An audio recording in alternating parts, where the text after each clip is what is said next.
रामरती की दो बहुएं थी। बड़ी बहू का नाम रेखा था, जो देखने में काली थी। वह उसके बड़े बेटे मोहन की बीवी थी। उन दोनों की लव मैरिज थी। रामरती अपनी बड़ी बहू को उसके रंग के कारण बिल्कुल भी पसंद नहीं करती थी। उसकी छोटी बहू का नाम कमला था, जो कि उसके छोटे बेटे रवि की बीवी थी।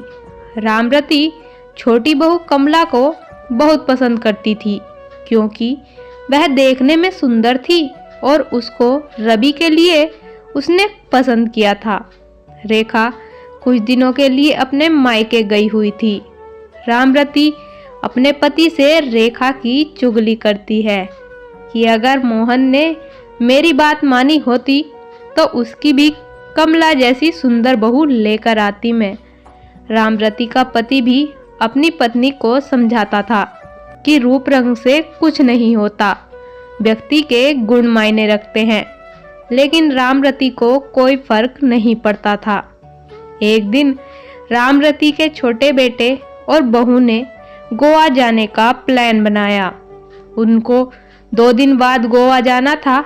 अगले दिन रामरती की कमर में बहुत दर्द होने लगा। उसको डॉक्टर के पास जाना था, तो उसने अपने छोटे बेटे रवि को कहा।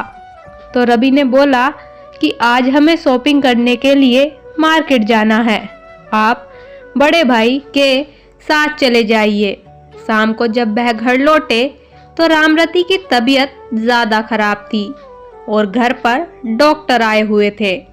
डॉक्टर ने रामरती को 1 हफ्ते का बेड रेस्ट की सलाह दी। रवि के पिता ने रवि को गोवा में बाद में जाने की सलाह दी। तब छोटी बहू कमला बोली कि हमने गोवा जाने का बहुत दिनों से प्लान किया हुआ है, माँ जी तो रोज रोज बीमार होती रहती हैं। यह कहकर वह चली गई। मोहन बोला, पिताजी कोई बात नहीं, मैं रेखा को कल सुबह ही बुला लूँगा। अगले दिन रवि और उसकी बीवी गोवा चले गए। रेखा को जैसे ही पता चला कि माँ जी की तबीयत खराब है, वह तुरंत घर पर पहुंच गई। रामरती को इस सब से पता चल चुका था कि रंग रूप से ज़्यादा व्यक्ति के गुण महत्व रखते हैं। वह जिस छोटी बहू को अच्छा समझती थी, उसके गुणों ने उसको दुख पहुंचाया, जबकि जिस बड़ी बहू रेखा को वह पसंद नहीं करती थी, उसके अच्छे गुणों से वह बहुत खुश थी। इससे हमें शिक्षा मिलती है कि हमें व्यक्ति के रंग रूप से ज़्यादा व्यक्ति के गुणों पर ध्यान देना चाहिए।